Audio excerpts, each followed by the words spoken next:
Hii inaweza isiwe ish kubwa sana, lakini ni kwa sababu tu Simba wakitaka jambo lao basi lazima litimie. Tunafahamu wako visiwani Zanzibar kwa ajili ya maandalizi ya mchezo wa nusu finali kombe la shirikisho barani Afrika. So moja kati ya kitu ambacho wamekifanya, walitutangazia sehemu ambazo tiketi zinapatikana.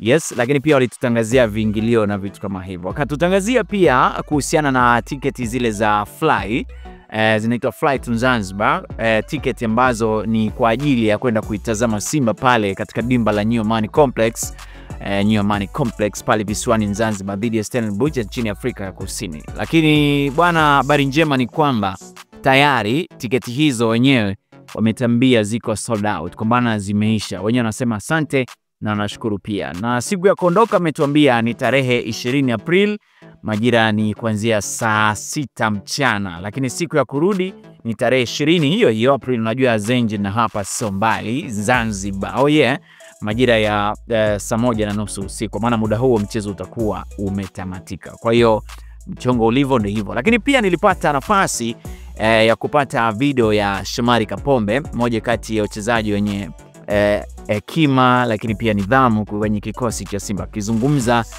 kwa niaba ya wachezaji wenzake. Hii ni mahojiano katika moja kati ya media ambayo ni Bugani TV. So tumeshare hii, hebu msikilize Shomari Kapombe, alafu achia comment yako hapo chini. Of course mimi naitwa Ali Swale Mchana, unaweza pia kufollow pale TikTok, natumia Mchana OG, Facebook na Instagram ni Ali Swale _ bye bye.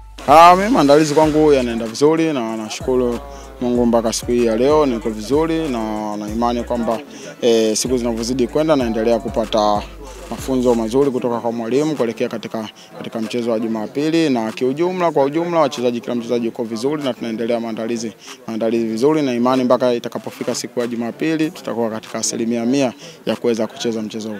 Kuna namna ambavyo umekuwa mchezaji mzoefu wa mashindano haya, lakini pia mmehamishwa uwanja. Hii kuhamishwa uwanja kwa nyinyi wachezaji mmeichukuliaje, lakini pia mmepokea vipi na mmejiandaa vipi kukabiliana nalo hili?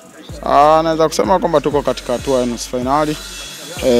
Naweza kusema kwamba kwa muda mrefu sana umepita Simba kuweza kuwa katika hatua hii. Naweza kusema kwamba ni hatua mpya, kwa hiyo maandalizi nayo tunayofanya ni maandalizi makubwa na ni mapya kuelekea katika hatua hii, kwa sababu malengo si kuweza kuishia katika hatua hii bali kwenda mpaka hatua ya mwisho kabisa ya mashindano.